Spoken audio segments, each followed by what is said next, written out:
नमस्कार दोस्तों, मैं कुमार गौरव गैनीमीट क्लास में आपका स्वागत करता हूं। तो चलिए, कल तक हम लोगों ने ये देखा था कि भारत की जो अंतर्राष्ट्रीय सीमा है वो बांग्लादेश के साथ और चाइना के साथ किस तरह की अंतर्राष्ट्रीय सीमा साझा करती है। तो आज हम लोग डिस्कशन करेंगे भारत की जो अंतर्राष्ट्रीय सीमा है वो म्यांमार के साथ, पाकिस्तान के साथ और यहाँ इस पॉइंट पे भारत की जो अंतर्राष्ट्रीय सीमा है वो कुछ हद तक अफगानिस्तान के साथ और भारत की जो अंतर्राष्ट्रीय सीमा है भूटान के साथ और नेपाल के साथ। तो चलिए आज हम लोग हेडिंग डालते हैं कि जो भारत की अंतर्राष्ट्रीय सीमा है वो सबसे पहले हम लोग देखते हैं पाकिस्तान के साथ क्या कितने राज्यों के साथ भारत की जो अंतर्राष्ट्रीय सीमा है वो पाकिस्तान के साथ सीमा साझा करती है। तो चलिए लिखते हैं, हेडिंग डालते हैं, भारत व पाकिस्तान की अंतर्राष्ट्रीय सीमा। भारत व पाकिस्तान की अंतर्राष्ट्रीय सीमा, अंतर्राष्ट्रीय सीमा।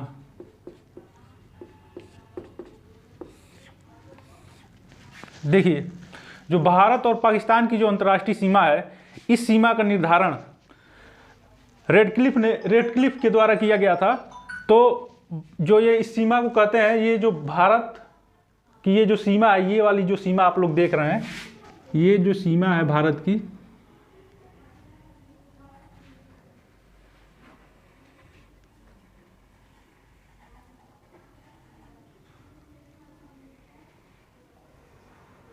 ये जो सीमा है भारत की जो पाकिस्तान के साथ लगी हुई है, इस सीमा को कहते हैं रेडक्लिफ। और इस जो रेडक्लिफ सीमा है इसका निर्धारण 14 से 17 अगस्त 1947 के बीच में हुआ था। ठीक है गाइस, तो हम लोग इसके बारे में कुछ तथ्य जान लेते हैं ताकि जो भी एग्जाम में उससे क्वेश्चन बनते हैं उनको हम सीधे सॉल्व कर सकें। तो देखिए, सबसे पहले क्या होता है कि ये जो पाकिस्तान है, और देखिए जो पाकिस्तान है और जो इंडिया है, एक क्वेश्चन यह भी पूछ लिया जाता है कि पाकिस्तान का जो क्षेत्रफल है भारत के दृष्टिकोण से उसका कौन सा हिस्सा है, मतलब 1/3 है या 1/4 है। भारत का जो क्षेत्रफल है उसका कौन सा रेशियो बनता है पाकिस्तान का। ठीक है, तो देखिए मैं इंपॉर्टेंट तथ्य लिखते जा रहा हूं, आप उसको नोट डाउन कर लीजिएगा। देखिए, पहली बात यह है कि ये जो भारत की जो भारत का क्षेत्रफल है और पाकिस्तान का क्षेत्रफल है, तो पाकिस्तान भारत के क्षेत्रफल का 1/4 है। यानी अगर देखें तो भारत का, अगर यहां लिखें भारत का क्षेत्रफल और पाकिस्तान का क्षेत्रफल, तो इसका रेशियो कितना आ जाएगा, 4। यानी भारत पाकिस्तान के क्षेत्रफल का 4 गुना बड़ा देश है। ठीक है, ये तो हो गई, ये छोटे मोटे एग्जामों में पूछ लिया जाता है क्षेत्रफल के बारे में, लेकिन सबसे मेन पॉइंट जो है वो हम लोग को पढ़ना है, भारत और पाकिस्तान के बीच में कौन सी सीमा है और उसका नाम क्या है। देखिए, ये जो गुजरात के साथ, राजस्थान के साथ, पंजाब के साथ और जम्मू कश्मीर और लद्दाख, तो पाकिस्तान की जो अंतर्राष्ट्रीय सीमा जो भारत के साथ बनती है उसकी कुल लंबाई 3323 किलोमीटर है। तो यहां पे लिख लीजिए कुल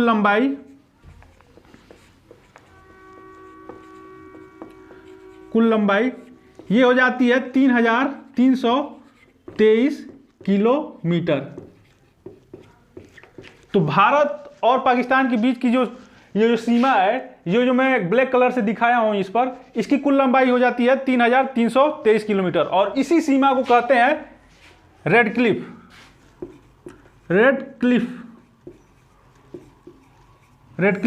लाइन। और इस सीमा का निर्धारण 14 से 17 अगस्त 1947 के बीच में हुआ था। तो यह भी कभी क्वेश्चन पूछ लिया जाता है कि इसका निर्धारण किस 2 तिथियों के बीच में हुआ था, तो उसका आंसर हो जाएगा 14 से 17 अगस्त 1947 के बीच हुआ था। ठीक है, अब देखिए जो भारत और पाकिस्तान के बीच में यह भी क्वेश्चन बनता है कि भारत और पाकिस्तान, यानी पाकिस्तान भारत के किन राज्यों से सीमा साझा करता है, तो उसका आंसर हो जाएगा भारत, जो पाकिस्तान है वो भारत के 3 राज्य और 2 केंद्र शासित प्रदेश के साथ सीमा साझा करता है। लेकिन 31 31 अक्टूबर 2019 के पहले इसका आंसर कुछ दूसरा था, क्योंकि उस समय जम्मू कश्मीर और लद्दाख एक राज्य थे, लेकिन अब जम्मू कश्मीर और लद्दाख दो अलग अलग यूनियन टेरेटरी यानी केंद्र शासित प्रदेश 31 अक्टूबर 2019 के बाद बन चुके हैं। तो अब देखिए इसका आंसर क्या हो जाएगा कि पाकिस्तान भारत के 3 राज्यों और 2 केंद्र शासित प्रदेश के साथ सीमा साझा करता है। तो देखिए यहाँ आप मैप में भी देख सकते हैं, गुजरात, राजस्थान और पंजाब 3 राज्य हो गए, जम्मू कश्मीर और लद्दाख 2 केंद्र शासित प्रदेश हो गए। तो यहाँ पर नोट डाउन कर लीजिए आप कि कौन कौन से राज्य लगते हैं। अगर राज्य देखा जाए तो राज्य हो जाएगा गुजरात,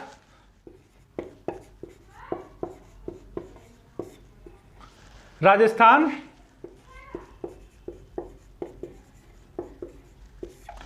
पंजाब,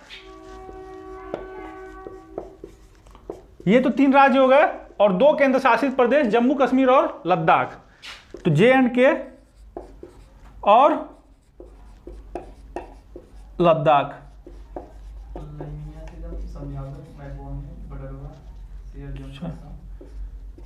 ठीक है, देखिए ये जो लाइन है, ये जो मैं रेड कलर से ब्लैक कलर से शो कर रहा हूं, ये ही है रेड क्लिफ लाइन। ठीक है, इसको कहते हैं रेड क्लिफ लाइन, जो कि यहां तक है। और यहां है ये जो पार्ट है, ये पूरा यहां तक है, देखिएगा ये यहां तक है, इस पॉइंट तक, यहां से लेकर यहां तक है, जिसको कहते हैं रेड क्लिफ लाइन। और इसका निर्धारण कब हुआ था? 14 से 17 अगस्त 1947 के बीच में। इसकी कुल लंबाई कितनी है? 3323 किलोमीटर। और भारत के कौन से राज्यों से ये इसकी सीमा बनती है? गुजरात, राजस्थान, पंजाब, जम्मू कश्मीर और लद्दाख। तो इन 5 राज्यों में से जम्मू कश्मीर और लद्दाख जो हो जाते हैं वो केंद्र शासित प्रदेश हो जाते हैं। चलिए इससे इंपॉर्टेंट रिलेटेड फैक्ट हम लोग जान लेते हैं रेड क्लिफ लाइन से।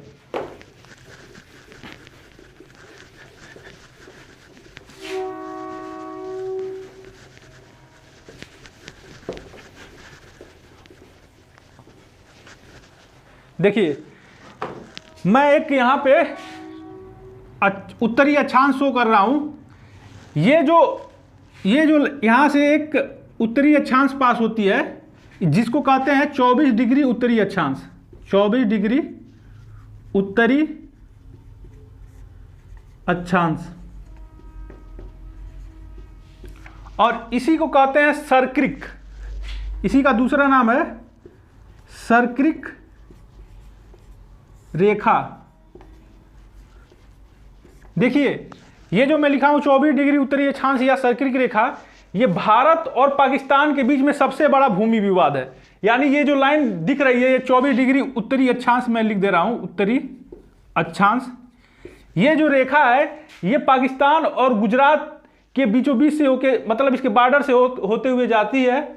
और यही जो रेखा है,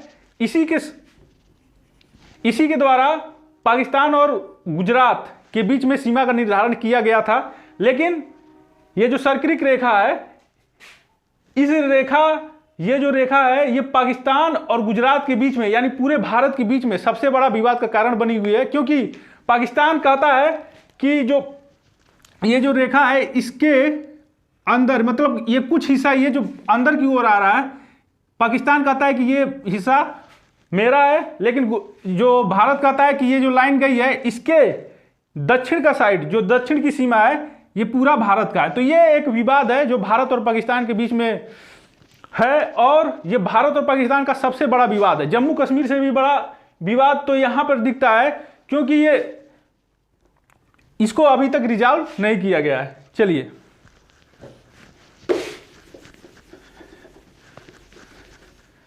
चलिए अब आगे की ओर बढ़ते हैं और देखते हैं भारत और नेपाल के बीच की सीमा। तो हेडिंग डालते हैं भारत और नेपाल के बीच की सीमा। भारत व नेपाल, तो इसके जो बीच की जो अंतर्राष्ट्रीय सीमा है वो अब अगर मैप में ध्यान से देखेंगे तो ये है नेपाल पूरा,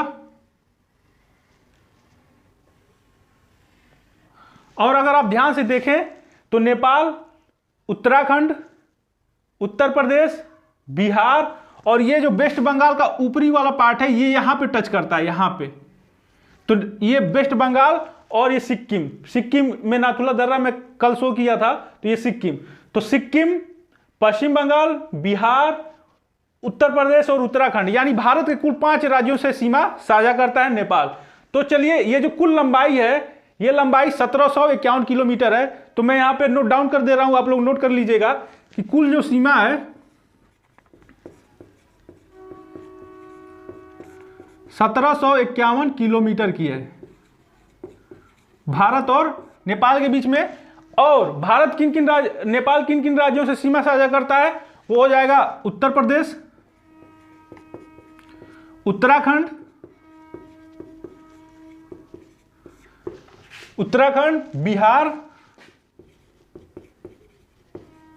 बिहार, और यहां पर देखिए ये वाला जो सीमा है ये पश्चिम बंगाल के साथ बहुत कम सीमा साझा करता है। लोग इसको स्किप भी कर देते हैं, लोगों को याद भी नहीं रहता कि क्या पश्चिम बंगाल से नेपाल की सीमा साझा करती है। हाँ, होती है, क्योंकि यहां पर थोड़ा सा पार्ट ये नेपाल के साथ सीमा साझा करता है पश्चिम बंगाल। तो पश्चिम बंगाल,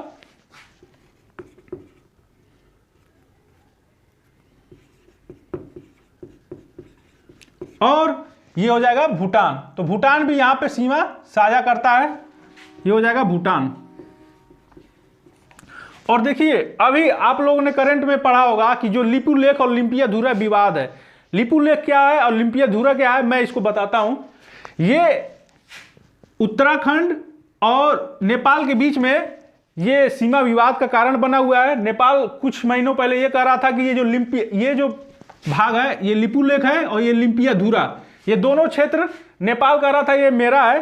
तो ये विवाद अभी हाल ही में 3 से 4 महीने हुआ, ये विवाद भारत और नेपाल के बीच में विवाद का कारण बना हुआ था। तो इसको भी लिख लीजिएगा, लिपुलेख और लिम्पियाधुरा, जो कि उत्तराखंड में स्थित हैं। तो यहां पे लिख लीजिएगा लिपुलेख व लिम्पियाधुरा,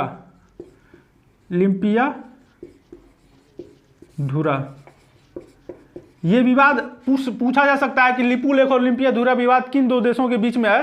तो उसका आंसर हो जाएगा भारत व नेपाल, भारत व नेपाल। ये जो है लिपुलेख और लिम्पियाधुरा, ये उत्तराखंड में स्थित एक जगह है जिसको नेपाल ने कहा कि वो उसके अधिकार क्षेत्र में आता है। तो ये विवाद जो है केपी शर्मा ओली के जो शासनकाल में अभी उठाया गया था नेपाल के द्वारा, और इसको अपने मैप में नेपाल के द्वारा इसको अपने मैप में शो कर दिया गया था। मतलब नेपाल इन दोनों क्षेत्रों को अपने मैप में, जो नया मैप जारी किया नेपाल ने, उसने अपने अधिकार क्षेत्र में लिपुलेख और लिम्पियाधुरा को प्रदर्शित किया था। तो ये विवाद बना भारत और नेपाल के बीच में, और ये दोनों क्षेत्र भारत के उत्तराखंड में ही ये अवस्थित हैं, लिपुलेख और लिम्पियाधुरा। ठीक है, तो चलिए अगले बॉर्डर की ओर चलते हैं, अगली अंतर्राष्ट्रीय सीमा देखते हैं, भारत व भूटान की अंतर्राष्ट्रीय सीमा।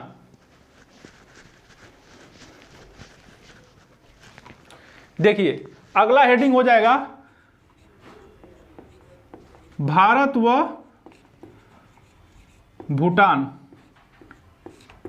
के बीच की अंतर्राष्ट्रीय सीमा। देखिए, ये जो भूटान है, ये यहां पे भूटान जो है कुल 4 राज्यों से अंतर्राष्ट्रीय सीमा बनाता है। पहला ये जो आप देख रहे हैं, मैं इसको साफ कर देता हूं थोड़ा सा, ये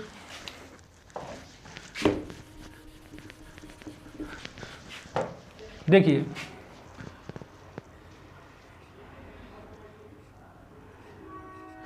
ये है भूटान, और ये है भूटान, और ये सिक्किम, ये पश्चिम बंगाल, असम और अरुणाचल प्रदेश। तो जो भूटान है वो भारत के कुल 4 राज्यों से सीमा साझा करता है, जिनमें से सिक्किम, पश्चिम बंगाल, असम और अरुणाचल प्रदेश मुख्य हैं। तो देखिए, कुल जो अब भूटान जो कुल भारत के जो 4 राज्यों से जो सीमा साझा करता है, उसकी कुल लंबाई 699 किलोमीटर है।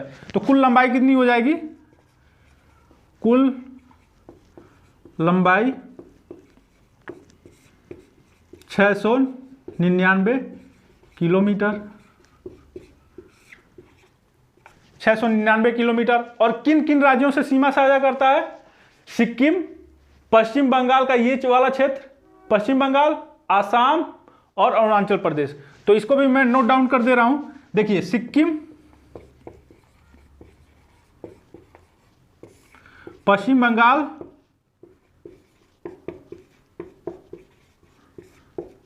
असम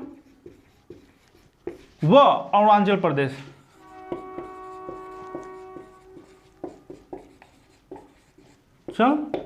प्रदेश।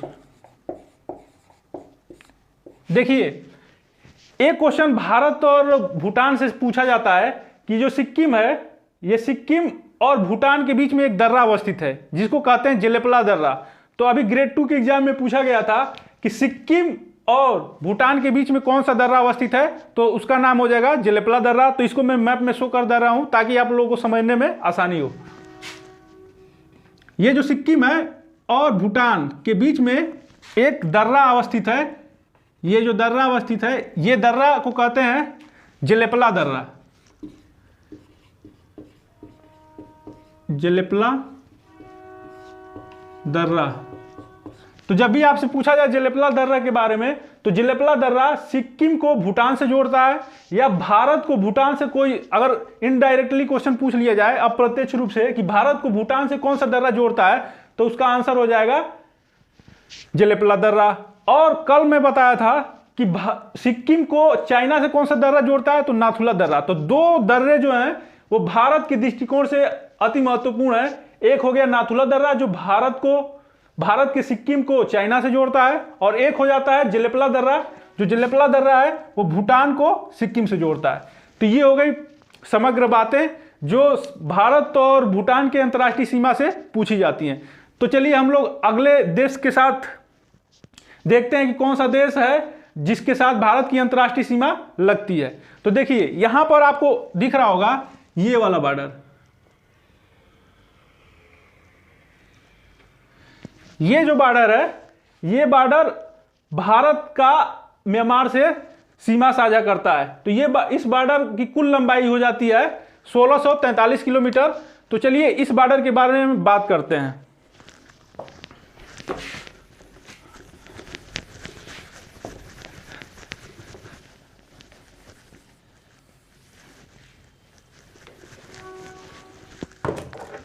देखिए, ये जो भारत म्यांमार के साथ जो अंतर्राष्ट्रीय सीमा साझा करता है, उसमें भारत के कुल 4 राज्य म्यांमार के साथ अंतर्राष्ट्रीय सीमा साझा करते हैं। पहला हो जाता है अरुणाचल प्रदेश, दूसरा नागालैंड, तीसरा मणिपुर और चौथा मिजोरम। तो इन 5 राज्यों के साथ म्यांमार अंतर्राष्ट्रीय सीमा साझा करता है, और इसकी कुल लंबाई यहां से लेकर यहां तक 1643 किलोमीटर हो जाती है। तो चलिए इसको नोट डाउन कर लेते हैं। देखिए, भारत व म्यांमार, तो भारत और म्यांमार के बीच में जो अंतर्राष्ट्रीय सीमा है उसकी कुल लंबाई 1643 किलोमीटर है। तो कुल लंबाई हो जाएगी, कुल लंबाई 1643 किलोमीटर। वह किन किन राज्यों के साथ सीमा साझा करता है म्यांमार? तो राज्य हो जाएंगे अरुणाचल प्रदेश,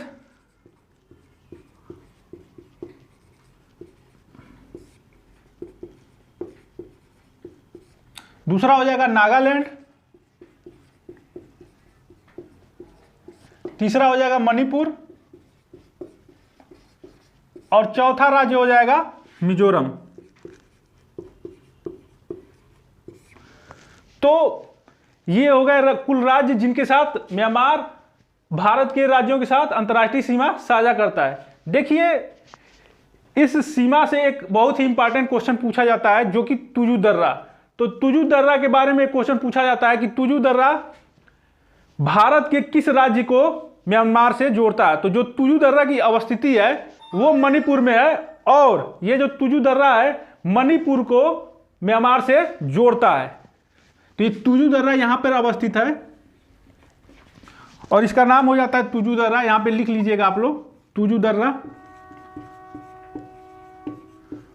और तुजू दर्रा मणिपुर को म्यांमार से जोड़ता है। और अभी हाल ही में जो रोहिंग्या की समस्या हुई थी, जिसको हल करने के लिए भारत ने ऑपरेशन ऑल आउट चलाया था। भारत और म्यांमार की जो सशस्त्र सीमा बल हैं, उन्होंने ऑपरेशन ऑल आउट चलाया था इसी सीमा पर, जो कि रोहिंग्या की घुसपैठ को रोकने के लिए ऑपरेशन ऑल आउट भारत के द्वारा चलाया गया था। तो अगर आप लोगों से पूछ ले कि तुजू दर्रा कहाँ अवस्थित है, तो तुजू दर्रा मणिपुर में अवस्थित है, जो कि भारत को म्यांमार से या मणिपुर को म्यांमार से जोड़ता है। ठीक है, तो यहां पे लिख लीजिएगा तुजू दर्रा। तुजू दर्रा, तुजू दर्रा किसको किससे जोड़ता है? मणिपुर को म्यांमार से। और यहीं पर ऑपरेशन ऑल आउट भारत के द्वारा चलाया गया, जिसका मेन उद्देश्य ये था कि जो रोहिंग्या की समस्या है, जो रोहिंग्या की घुसपैठ हो रही थी भारत में, उसको कई हद तक रोकना। ठीक है, तो अब हम लोग बढ़ते हैं जो भारत की जो अंतिम देश यानी अफगानिस्तान के साथ जो अंतर्राष्ट्रीय सीमा बनती है, बहुत ही कम, सबसे कम अंतर्राष्ट्रीय सीमा अफगानिस्तान के साथ ही बनती है, तो उसके बारे में हम लोग पढ़ते हैं।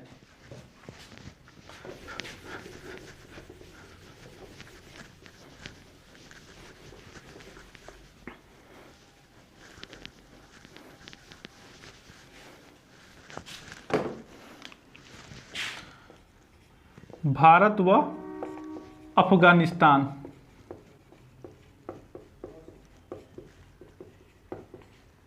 देखिए ये जो पार्ट है, ये मैं रेड कलर से शो करने वाला हूं, ये इतना पार्ट जो है इधर, ये वाला पार्ट जो है भारत और अफगानिस्तान के बीच में सीमा, जो अंतर्राष्ट्रीय सीमा है, ये जो रेड कलर में शो किया हूं, ये लद्दाख से जो लग रहा है, तो इधर है अफगानिस्तान। तो अफगानिस्तान और लद्दाख के बीच में अंतर्राष्ट्रीय जो सीमा बनती है, उसकी कुल लंबाई 106 किलोमीटर है। तो इसको नोट डाउन कर लीजिए, कुल लंबाई हो जाएगी 106 किलोमीटर, 106 किलोमीटर। और इस सीमा का निर्धारण सर हेनरी डुरंड ने किया था, इसलिए इस लाइन को कहते हैं डुरंड रेखा। तो इसको कहते हैं डुरंड रेखा।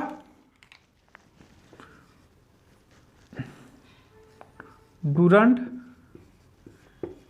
रेखा, इसकी कुल लंबाई 106 किलोमीटर है। और इस सीमा का निर्धारण सन 1886 में ही कर दिया गया था, 1886 में ही कर दिया गया था। देखिए ये जो सीमा है, ये उस समय भारत व अफगानिस्तान के बीच में खींची गई थी 1886 में, और 1886 में भारत व पाकिस्तान तो एक ही थे। तो ये जो सीमा है, आप ध्यान से देखिएगा, ये जो सीमा है, ये पूरी सीमा को ही डुरंड रेखा कहते हैं, डुरंड सीमा कहते हैं। ठीक है, इधर ये वाला पार्ट जो है, वो ये अफगानिस्तान है और ये पाकिस्तान है। तो ये यहां से लेकर यहां तक की जो सीमा है, उसको डुरंड रेखा कहा गया। लेकिन जब भारत और पाकिस्तान के बीच में अलगाव हुआ, तो ये वाला पार्ट भारत के अधिकार क्षेत्र में आया। तो ये वाला जो पार्ट है और ये पूरी लाइन, सबको डुरंड रेखा उस समय कहा जाता था। और इस समय भी ये वाला जो पार्ट है पाकिस्तान, अगर आप लोगों से पूछ ले कि पाकिस्तान और अफगानिस्तान के बीच में जो सीमा बनती है, उसको कौन सी सीमा कहते हैं, तो उसका आंसर हो जाएगा डुरंड रेखा। लेकिन अगर आपसे ये क्वेश्चन पूछ ले कि भारत और अफगानिस्तान के जो बीच में सीमा बनती है, तो उसका भी आंसर डुरंड रेखा ही होगा, क्योंकि ये जो छोटा सा पार्ट है, इसका निर्धारण 1886 में पहले ही हो चुका था, इसलिए इसका आंसर हो जाएगा डुरंड रेखा। ठीक है, तो इसकी कुल लंबाई कितनी है? 106 किलोमीटर, और इसका निर्धारण 1886 में सन हेनरी डुरंड के द्वारा किया गया था, इसलिए इसका नाम डुरंड रेखा पड़ा। ठीक है, और देखिए जो ये क्षेत्र है, अब अगर आप देखेंगे तो पीओके में आता है। ये जो क्षेत्र है वो पीओके में आता है, लेकिन वो तो पीओके जो है वो भारत के अधिकार क्षेत्र से बाहर है। लेकिन अगर हम लोग भारत के नक्शे से बात करें, तो ये जो सीमा है वो भारत और अफगानिस्तान के बीच में लगती है, और इसको क्या कहते हैं? डुरंड रेखा। और उसकी कुल लंबाई कुल 106 किलोमीटर है। ठीक है, और इसका निर्धारण 1886 में हेनरी डुरंड के द्वारा किया गया था। तो ये थी समग्र बातें जो भारत और विभिन्न देशों के साथ जो अंतर्राष्ट्रीय सीमा बनती थी उसके बारे में हम लोगों ने डिस्कशन किया। अब अगला जो चैप्टर रहेगा हम लोग का भारत का, वो भारत का भौगोलिक स्वरूप, जिसके बारे में हम लोग पढ़ेंगे हिमालय के बारे में, प्रायद्वीपीय भारत के बारे में, तटीय सीमाओं के बारे में और मध्य का विशाल मैदान, इनके बारे में हम लोग पढ़ेंगे, जो कि एक अलग चैप्टर है। तो चलिए, अगर हम लोग का प्रयास आप लोग को अच्छा लग रहा हो तो हमारे चैनल को शेयर, सब्सक्राइब और लाइक करना बिल्कुल ना भूलें, और ये भी बताएं कि आप लोग को कहाँ कमी लग रही है ताकि हम अपनी ओर से कमियों को दूर कर सकें। जय हिंद, जय भारत।